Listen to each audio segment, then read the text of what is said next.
LA Podfest and today's episode of Out of the Box Podcast is sponsored by Audible.com. Guys, check out Audible. They have over 180,000 books that you can download and listen to. And if you go to audible.com/LA Podfest, then they are offering a free download of any book that you would like and also a 30-day free trial just for signing up. So check it out. I am here today at the 4th annual LA Podfest sold out crowd.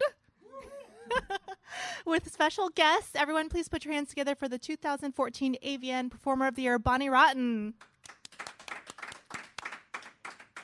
Bonnie! Oh, she's making her way. Bonnie, you look great. How's it going? Good. I am so excited to have you here, Bonnie. Thanks for having me. We're excited to learn all about your new life. So you're transitioning into being a mommy. I am. It's pretty crazy, but I'm really excited. What is that like to go from shooting these crazy scenes to getting ready to be in, diapers and hearts and hugs and I know, actually, it's that's so funny. It's very different, I've definitely had to learn some different motherly attributes and be a completely different way and kind of leave that whole life behind. So are you retired officially?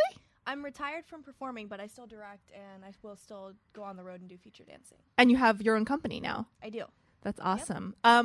So for those fans or listeners who don't know anything about you, let's talk about it. You're from the Midwest. I am. How did you get into the business?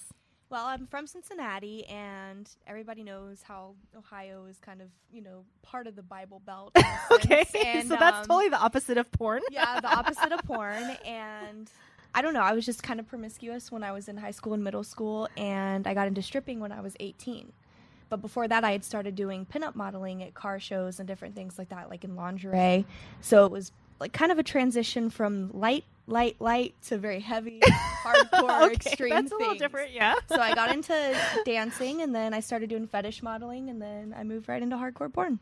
Were you scared at all? I mean, I actually had always had a fantasy growing up of being in the adult film industry, but I was too scared. Asians are a hot commodity. I know, actually they are.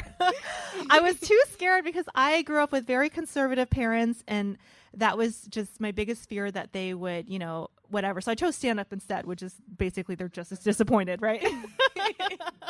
They're like, I might as well have done, the adult film industry because they're like, why did you do this to us? Oh, please.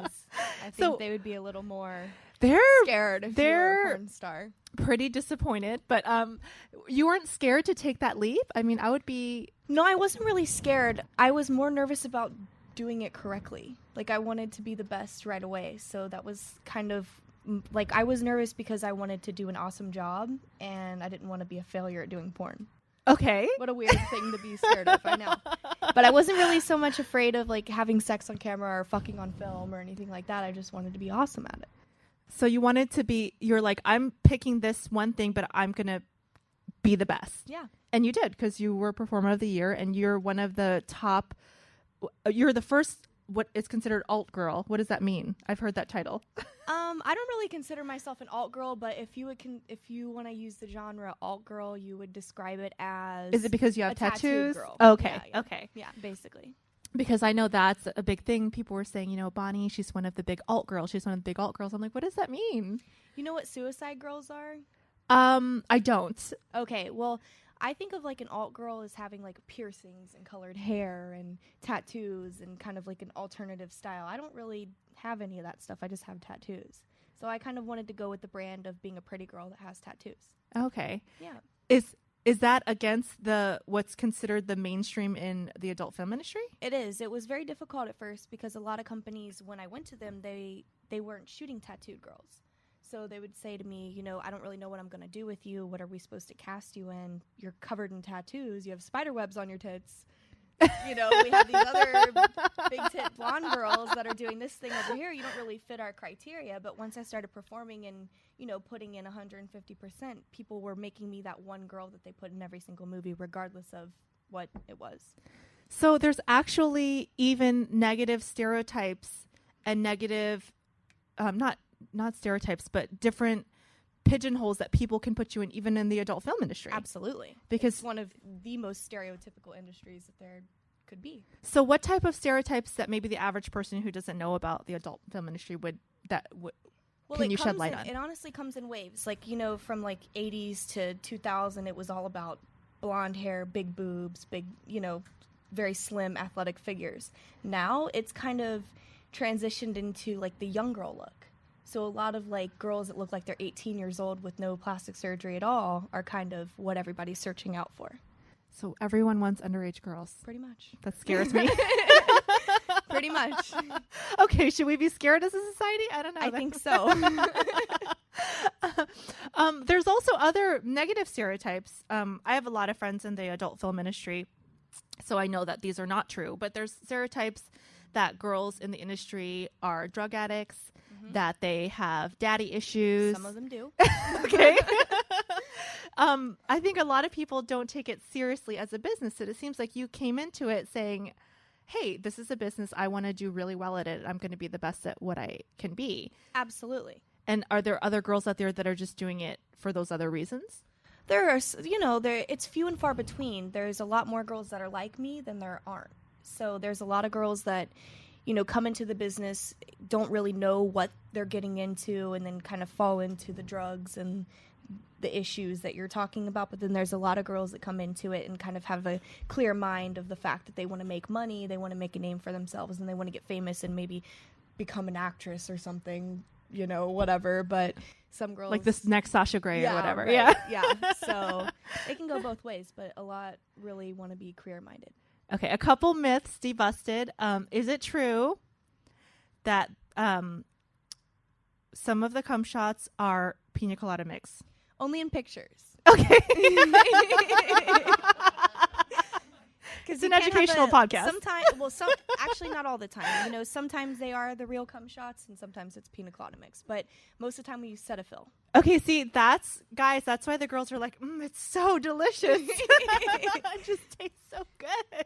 Yeah, a lot of people don't use the pina colada mix anymore. We use this stuff called Cetaphil, and there's a lotion and there's a soap. You use the soap because it looks just like jizz. Yep. Secrets of the business. I know, right?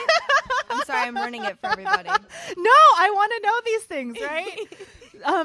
What about okay, I'm so curious. What about those shots where the guys are just coming and coming and coming? That's got to be fake. No, it's real. Some of the guys have that much jizz?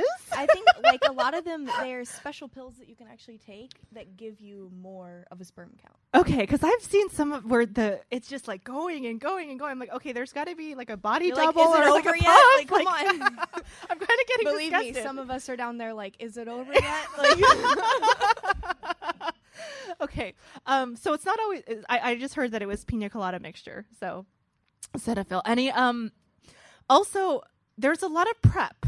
This is important to know. There's a lot of prep because I've had ex-boyfriends and other people. Let me just try this. Let me try that. I'm like, I think that there's things like to prepare for. Like are you talking about anal? I can tell exactly what you're talking about. Yes, there's a lot of prep. So what does that mean, prep? I've heard that from people. Oh, there's a lot of prep. I've heard that from my gay guy friends, but I don't know what that means, prep. Well, obviously you don't want to go have like Taco Bell before you get banged in the ass. I mean, you don't want to do that, but you want to make sure that you're eating a certain diet and you want to clean yourself out. You know, so like all fruits like and veggies. Like a feminine douche. It's the same thing for your asshole. So, yeah. And are there things to do to stretch out or make yourself? Yeah, I mean, a lot of girls when you're doing porn, I mean, in your regular life, you're not really going to use a 10-inch butt plug to kind of stretch yourself out and get ready for it. I mean, some of you might, but a lot of people don't. But yeah, if you're doing porn and you're usually going to be gaped and doing all those things, so you have a gape that's this big. A girl's usually using a butt plug or something to kind of. Are you doing that for like the whole week? No, not the whole week. I mean, it depends on how advanced to anal you are. Are you advanced, Bonnie? I was. I think my asshole closed up. Well, I'm glad you're retiring. Give your bum a break. I'm giving my asshole a break. It's just so interesting to me. It's such an interesting industry because everyone in here watches porn. We all do, and so many people deny that they do. Oh yeah. And so many people criticize and judge you guys, but you're really putting it out there. You're really being honest. And also creating fantasies for people absolutely that are not able to live those fantasies out. by themselves. I feel so bad. So for those of you who don't know or just walked in, Bonnie's pregnant. I feel like her little baby. I want to cover her ears.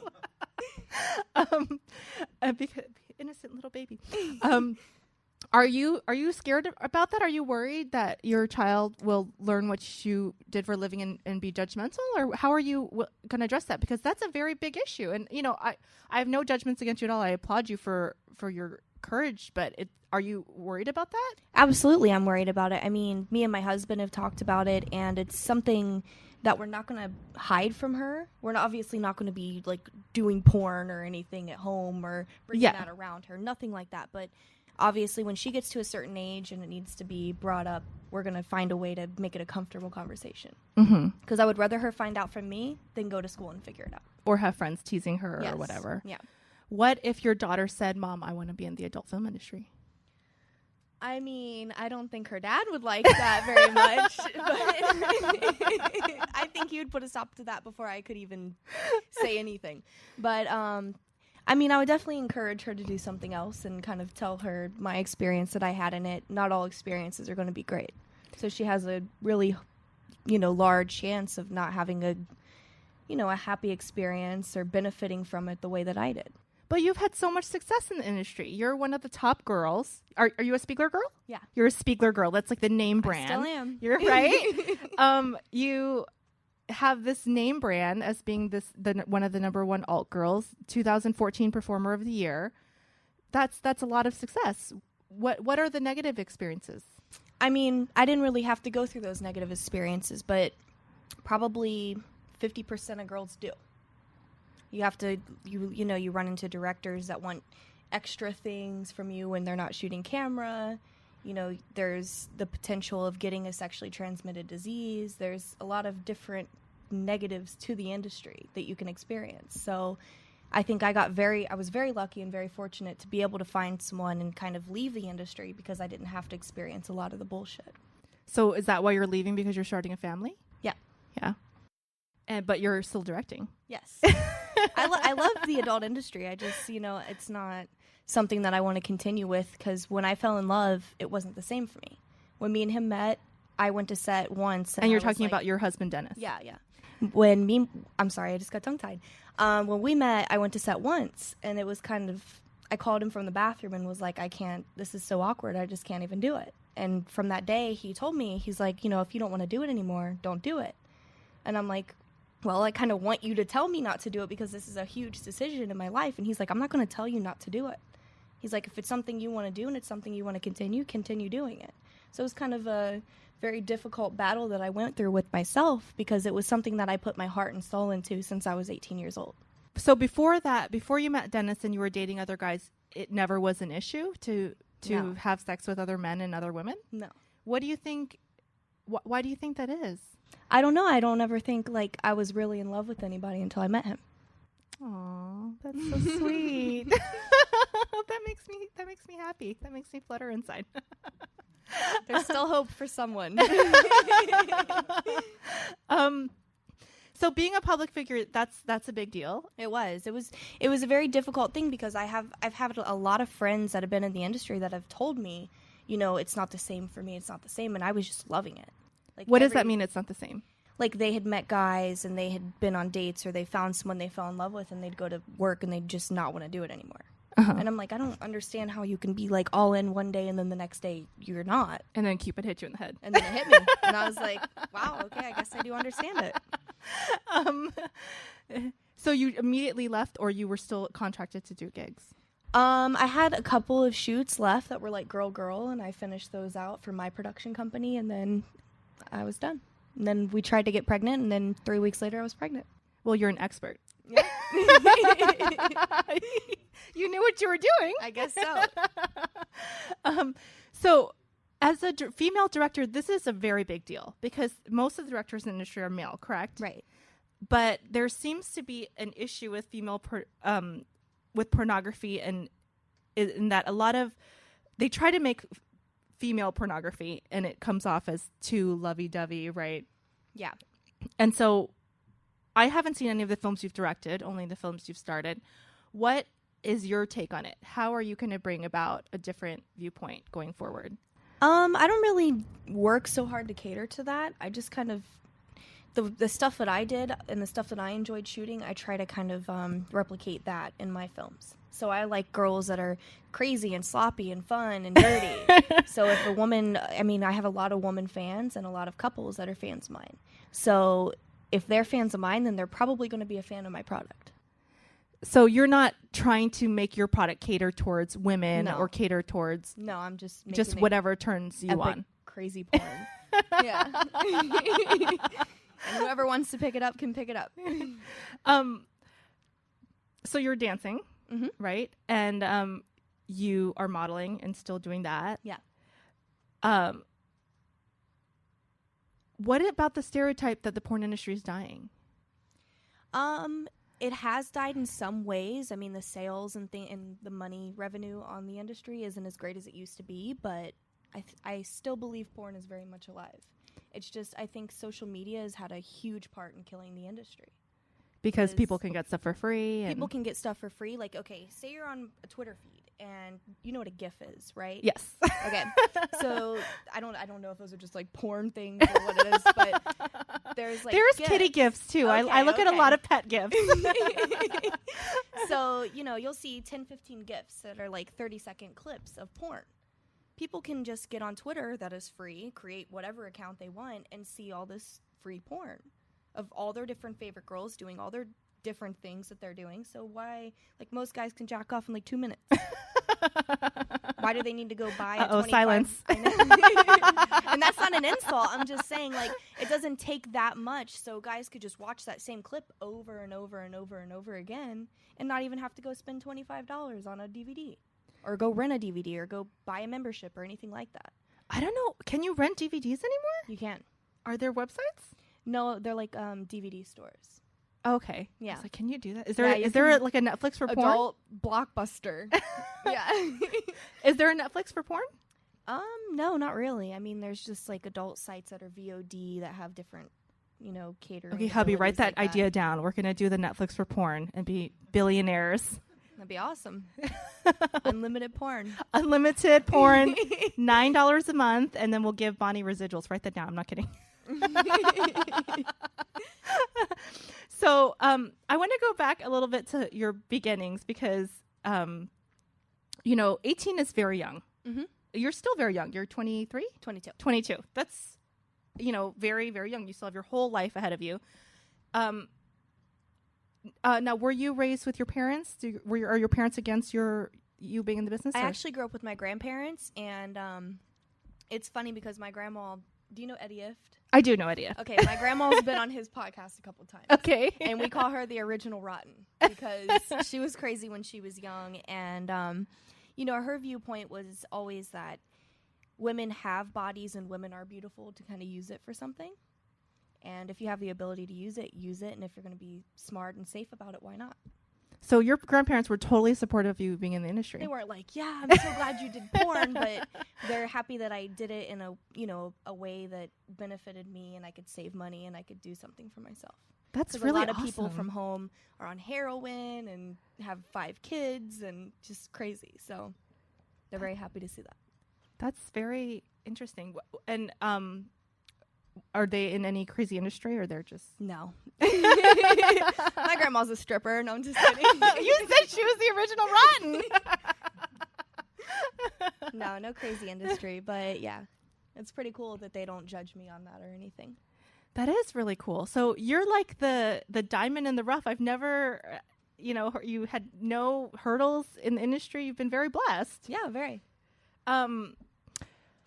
Let's talk about your viewpoint on women. Because a lot of times what I've noticed is a lot of people in the industry have a lot of either demons or conflicting ideas or different thoughts about sexuality. I'm friends with a director who I won't name because I don't know if I'm allowed to say this. He has a lot of conflicting feelings about growing up Catholic and then obviously being a director. And a lot of women in the industry get attacked.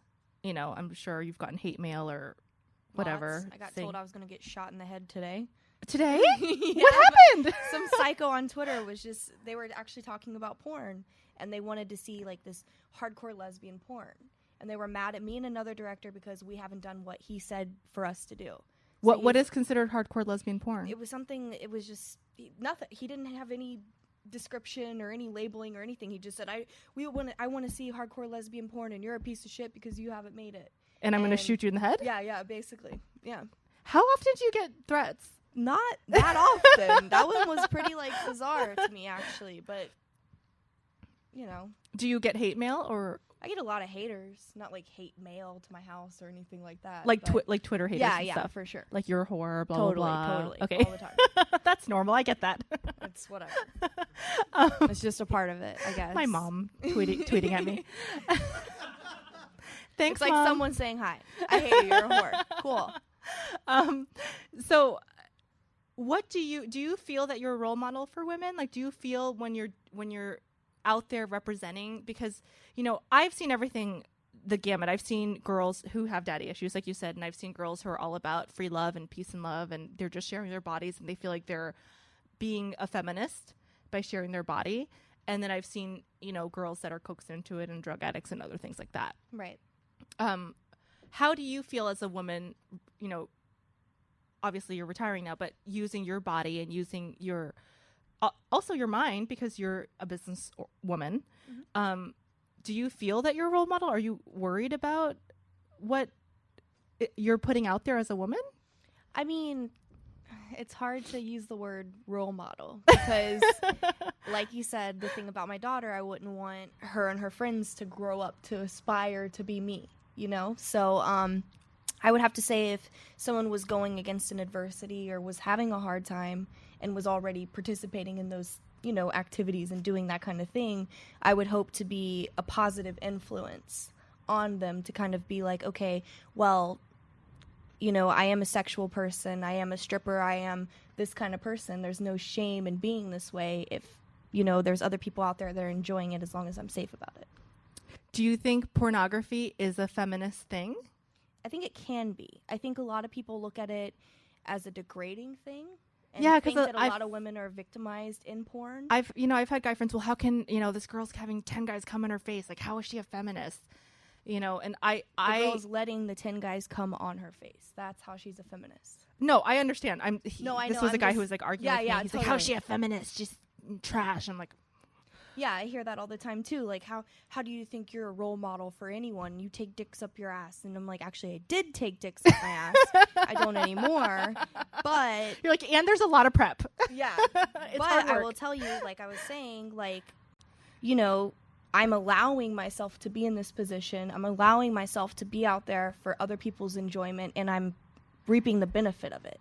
I'm not a victim of anything. I'm not abused. I'm not forced. I'm not beaten. I'm not drugged. I'm not any of these things. And there was actually a documentary that came out, that Hot Girls Wanted thing. Did you see that? No. Okay. I didn't really watch it, but I heard a lot of the buzz around it. What is it called? Hot Girls Wanted. Hot Girls Wanted. All right. Yeah, it was on Netflix. And it was basically about a group of girls that got in the industry like through a kind of suitcase pimp agent. And he wasn't a legit agent like Spiegler. He wasn't like licensed and bonded and within the agency group, Latata, or anything like that. He was just kind of like this guy that decided to pimp out girls to people that had video cameras and would pay them to fuck and suck and do other things. And this was so basically Florida. Prostitution with a camera. Basically, yeah, but forced prostitution. Legal. Yeah.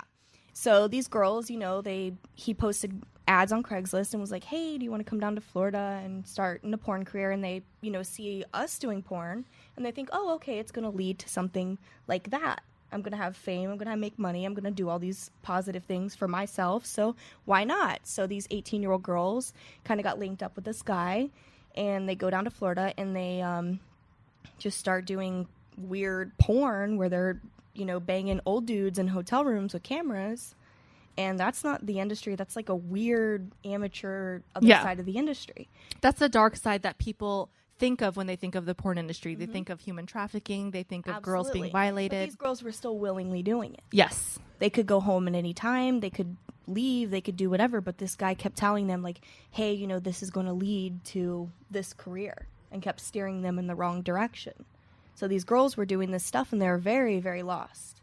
And this documentary was, like, kind of outlining, you know, this is the industry, this is the dark, you know, path to the industry, basically looking down upon porn, when that's not the way the industry is at all. And just a friendly reminder that LA Podfest and today's episode of Out of the Box podcast is sponsored by Audible.com. Guys, if you love Out of the Box, you'll remember episode 37 with Fitness Confidential author Vinny Tortorich. He's awesome. Everyone loves that episode. And you can go and actually download that book for free today if you go on audible.com/LA Podfest, because LA Podfest is giving you guys that free download of any book and also a 30-day free trial.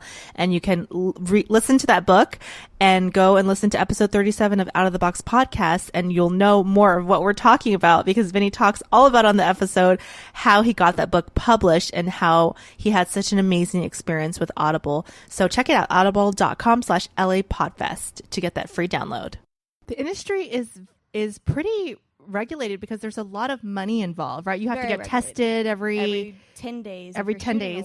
It's 14 days as a passable test, and you're in a system. So as a director, if somebody hands me a test, I can go onto a system and see where their blood and their information got logged in, and there's a check mark or there's an X. The check mark means that they're cleared, the X means that they're not cleared. So if they hand you a piece of paper that says they're cleared, and then you go online and see that they're not cleared, they're lying to you. So they can't be on your set. Ooh, the X sounds scary. Yeah. But the X can just mean, honestly, like, say, you know, you didn't shoot that 15th day, and you were going to get tested that 15th day or whatever. You're just not tested in time. You're just not tested within the 14-day period. Doesn't mean you have anything. It just, you're not cleared because you don't have a current test. It's very regulated. Like a couple years ago, I remember there was an AIDS scare in the industry, and people were going crazy. Yeah. Actually, you know, that's another thing. People think that the AIDS scares that have happened in the past couple years have been from our side of the industry. Those AIDS scares have actually come from the homosexual side of the industry and have actually been from activities outside of the industry. Not within the testing system, not within the sets. They've all happened on extracurricular activities. Extracurricular. Yeah. So the last one was, you know, a guy and a girl were together, and the guy was getting banged in the ass and at home by untested individuals, and then they were doing drugs and shooting up, so all the stuff was getting transmitted between all of them. Yeah, that's scary. Yeah, Yikes. very scary. So what is the craziest thing that you ever did on a set? The craziest thing I ever did. You already know your answer? No, you look I like have to you're think about it for a second. It depends, honestly. I had a movie come out that was called Anal Candy Disco Chicks. Okay. And that was a funny one. We were all dressed like 70s, and we had big afros and stuff. And we took milk enemas, you know, like an enema bottle. And then you put almond milk, and we had different colors, like food colors. So we had pink, we had green, we had blue, we had purple. And we were doing milk enemas that were different colored. And shooting them out your ass? Yeah. That sounds really fun. So it was like rainbows of ass juice everywhere. Thank you. That was crazy. Was it in each other's faces? Like, or just shooting it out? In our mouths, at each other's buttholes, things like that. That actually sounds really fun. It was. Hubby, put that down for a party idea. And it was pretty too, because me and the other girl that worked together were both tan. So when the milk got on our skin, like, it stayed on our skin. So it was like blue and pink and purple and stuff. It didn't smell like butt, though? It didn't. That's what prep is for. It just seems like it's such a different world than the average person, you know, because most people, they go to their job, right? They go to their 9 to 5. They're not exposed to this. And it seems like it would be just a crazy no-holds bar, like Boogie Nights type of thing. But you're saying it's just a job almost. It is just a job. And it's like you're creating that fantasy, but people think it's so real. I mean, do you ever have guys come up to you and just say, hey, Bonnie, blow me or whatever? A lot of people aren't disrespectful like that, honestly. Really? Like, I do a lot of strip club tours. So I was on the road for, 50 out of 52 weeks of the year for this coming year, but I had to cancel it because I was pregnant, or I am pregnant. So I didn't get to finish that out, but I've been on the road for 2 years now, and I mean, a lot of people that come up and drive in from other cities. excuse me, drive in from other cities and come from all around to these clubs. And these people are just really excited to meet you. Some can be drunk and grabby and kind of obnoxious, but nobody has really ever come up to me like, you're a whore, suck my dick, or anything like that. Which has been fortunate. That's better than stand-up, man. I gotta switch. Oh, yeah. I was doing a show once in Manhattan Beach, and this guy got grabby. I think I was doing a joke about shooting rice out of my vagina, and he came up to me, and he's like, I'd like to see that, and started grabby. And I've had other creepy, like, your industry sounds safer than mine. That's scary. That is scary. That's scary. Yeah, and then I just have a lot of sexual material in my act, and I've had guys come up to me like, oh, do you want to have a threesome? Or like, oh, I have yellow fever and all this stuff. Like, yellow fever. Yeah. Oh, I get it. I get it. Yellow fever, guys that only like Asian girls. That's great. So what's next for you? You're officially retired or not officially retired? Officially retired, yes. No pregnancy fetish videos? No. I get asked that at least 20 times a day on Instagram, at least. And I'm like, they're like, this girl did, that girl did. And I said, good for them. That's not well. I was just having a conversation about this with my husband today. I said, I don't know what it is about that, but I just feel like that's so wrong. Like, there's just such a fine line between an unborn child and a born child. You know what I'm saying? I was just curious, but I've never thought of the philosophical ideology of baby porn. I did. I totally did today. I was just like, there's just such a weird fine line. Like, why is it okay for someone to, have sex while being pregnant, like noticeably 8-9 months pregnant, but it's like I'm not condoning child porn, but child porn isn't okay. Like, isn't it kind of one and the same? It is. I think probably just because you've been in the industry and people are wondering, is there pregnancy fetish porn? I haven't seen any. I mean, I know there is. There's all kinds of weird shit out there. I don't know. But there's people shooting milk out their assholes. I know. Like, that's a normal day to me, but the whole pregnancy porno thing? Mm-mm.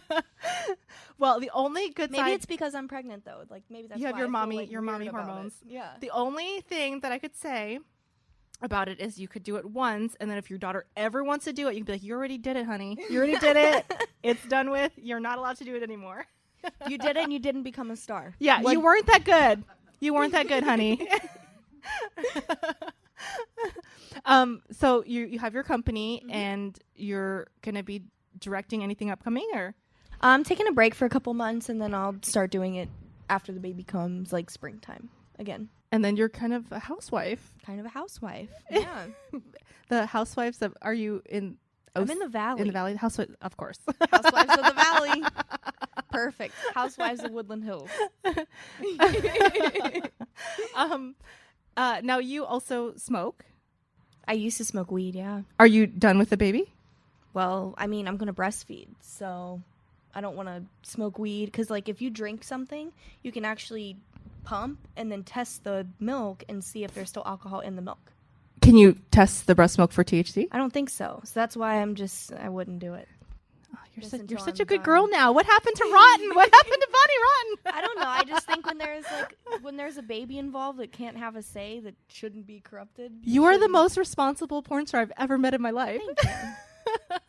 You've done everything right. You've made it, as a top star in the industry, and you're now being a good girl. I'm trying. Not always, but I'm trying. So what about the name Bonnie Rotten? Are you going to retire the Rotten? No, because I'm still going to go on the road, and I'm going to have a toy line and things like that. So I'm still going to be very current and relevant. Okay, I'm not trying to be a mean person. What type of toy line? Sex toys or baby toys? Sex toys. Okay. That would be great. I'll if take I a could toy do baby line. Toys. I was wondering. It's like, what kind of toys? Do you have a what is that where it's a mold of your vagina? Are you a masturbator? A fleshlight? Do you have a fleshlight? No, I was with a different company. Oh. So they did like a whole 14-piece line, and then I was in contract with them. So once I was out of contract, I kind of made the decision to do something on my own. Did they mold you? Yeah. Do they put it in? How does that work? Not inside. They did like some of me spread. They did some of my asshole. They actually did my face, which was crazy. They put like a whole plaster cast on my face. and like a cardboard thing and for like a sex doll, or yeah, for the sex doll. have you seen your sex doll? Yeah. Is it creepy looking? They're really creepy. They're really creepy. Like everybody's like, that doesn't even look like you. They took a mold of your face and it still doesn't look like you. I'm like, it's a fucking plastic I doll. always wondered about that. Like, I try not to judge anyone, but a sex doll seems weird to me because I would rather, if I was a guy, I would rather hire a prostitute than have sex with the doll, because then you have to clean the doll out. I've seen someone have sex with a sex doll before, and it was like the weirdest, grossest thing I'd ever seen in my life. And I'm not judging anybody that does that, but this situation was fucking weird. Did it look like he was having sex with an alien?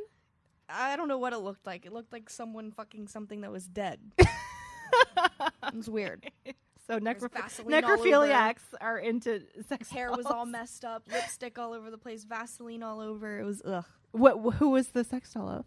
I don't remember. It was like those Wicked dolls that are real dolls. So they actually look like real people. They're complete, like flesh all the way down, and heads. How much is the Bonnie Rotten sex doll? Those ones are about, I think, $450 or $350. Okay, so it's not like $10,000 sex doll. No, those ones that I'm talking about are like $7,000, $8,000.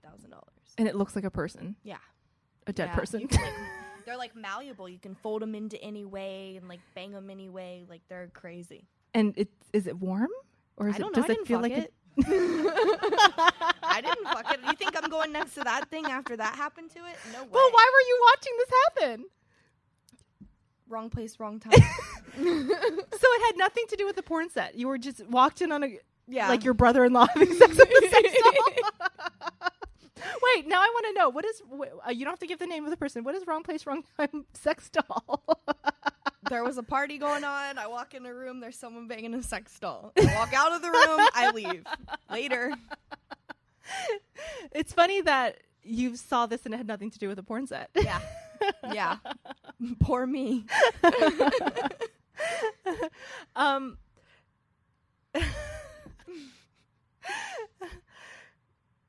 Oh my God. I'm just imagining this guy having sex with this sex doll. You don't want to. Don't imagine it. Don't imagine that. You're going to have nightmares now of your husband, like, banging a sex doll. You're going to always be suspicious whenever he goes into another room and doesn't come out for a couple hours. I'll be suspicious if there's $10,000 missing from the account. Your grandparents, this is crazy to me. Have they ever seen any of your videos? No. But they know. They know. No, but this is funny, actually. My grandpa, I don't know what the hell he was doing on the computer, but he must have like seen like watch his free porn clip right here. Not of me, just in general of porn on Facebook. You know how they have the little adverts on the sides? I do, but I've never seen a porn one. I haven't either, but I don't know how this happened. I think Grandpa was telling a story. I don't know. So me and my husband get on Facebook, and our pages are flooded with all this porn from my grandpa. And he got like hacked or something, and it just Grandpa got hacked. Yeah, every single one of his friends on his Facebook had like 500 porn things from him, and he was freaking out, and his wife was freaking out, and it was just this whole big deal. We deleted them until he could figure it out, because my husband's family is on my Facebook, so I didn't want them to see like all this crazy porn come up. My grandma got it, like everybody in my family got it. It was weird. And what kind of porn was your grandpa clicking on? I don't know. I don't know. I have no idea. I'm like, I don't know what you were doing, but you shouldn't be doing that anymore because the jig is up. Everybody knows. You've done double penetration scenes, right? Yeah. Are the guys on the bottom, I'm just curious as a personal question, just laying there, or are they actually doing stuff too? Because that seems like it would hurt. They're doing a little, like they're pulling you back and forth. So usually you're like sitting there with your legs up. The guy's like jackhammering you. So he's actually having anal sex with you. He's doing something. Because sometimes it looks sometimes they are, like 90% of the time they are, 10% they are. What about if you're on a set and a guy can't get hard? Bye. Does the production just stop? Well, I actually had that happen on one of my sets that I was directing on. And I was shooting like 3 or 4 scenes that day. So he was like the second scene.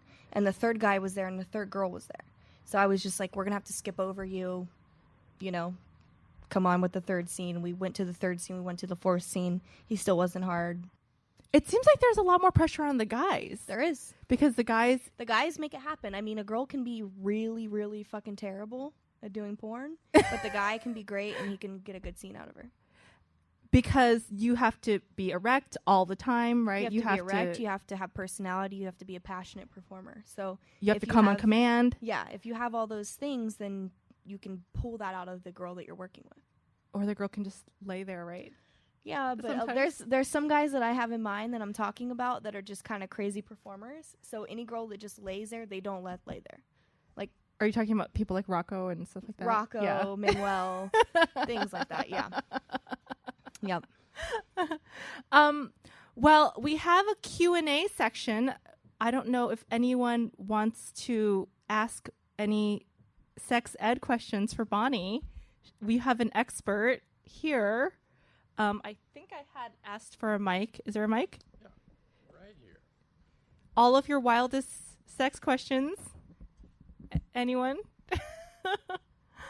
Sorry. Just for fun. What is, in your opinion, what is one of the strangest fetishes you've come across? That I've been involved in or that I've seen? Both. Well, I think prolapsing is one of the weirdest, strangest things that I've come across. What is that? Prolapsing is actually when the asshole comes out. Ooh. Yeah, but not like all the way. It's just like a little bit.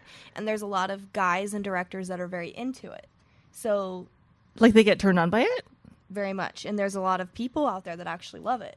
So it's one of those things where you as a girl might not even know what it is, but you're kind of being told to keep pushing, keep pushing, keep pushing. And then it kind of happens. And then you're like, oh, fuck, what the fuck is that? Your butthole like comes out? Yeah. Has any girl ever, I know you said don't have Taco Bell, but has any girl ever accidentally sharted? Yes. I was shoving tomatoes up this girl's ass. And, yeah. So I'm shoving tomatoes up this girl's ass. And I'm very polite about this because it's my worst nightmare to ever shit on anybody. Like, ever. So how many tomatoes first before we continue? There was like 3, but they were like the little like Roma tomato things. They were just little they tomatoes. Were little ones. She had her like unprofessional. She was like face down, ass up on the couch, and she couldn't really see what was going on behind her. So she's I put them in, and then she's popping them out, and then like I have my hand down there, and I have my hand in her hair, and she. Pops Are you saying out. anything? I'm talking to her. Yeah. Like you take it. Yeah. Like, take this tomato. Take this tomato. Make some salsa. Whatever the fuck I was saying. And was she Mexican? No. Okay. But so I'm holding her hair and I'm holding her forward, and she pops the last tomato out, and then a big turd comes out. And on your hand? No, I actually missed it somehow, and it hit the floor, but it made a sound. And I looked at the director, and I kept her head, I held her head in my hand, and I kept it forward so she didn't see what was going on. Because if she sees what's going on, it's going to make my day much longer. She's going to get upset. So you were just like kicking the turd? Well, I'm like motioning at the director to come here, come here. He grabs a baby wipe, he picks it up, and he tosses it. And we just keep going. With more tomatoes? Yeah. We finish it out.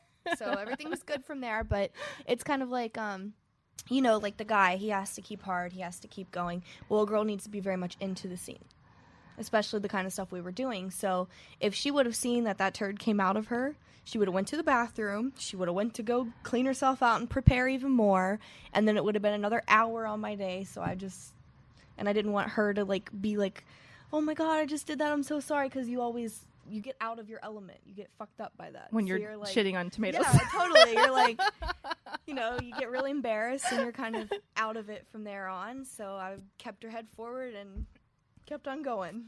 So prolapsing. Prolapsing is the answer. Yes. 5 points across. New person that just came. Any sex questions for Bonnie? Yes, I can see you with this bright light. I can't see you. Okay, not at this moment. Anyone else? Sex questions for Bonnie? Or any other kind of questions? No? All right. Oh. We're too shy. Well, oh, come on. It's totally, I can't even see you. It's totally pitch black. Let me see if I have any. The only question I had was the pina colada one. I just wanted to know if it was true or not. Sound engineers? No, you've heard it all? All right, guys. Well, this has been Out of the Box Podcast with Rosie Tran, Bonnie Rotten. Thank you so much for being a guest. Thanks you for were having awesome. me. Thank you. Website? BonnieRotten.com. And my Twitter is @TheBonnieRotten. And I am @FunnyRosie. And that's it. Thank you for listening.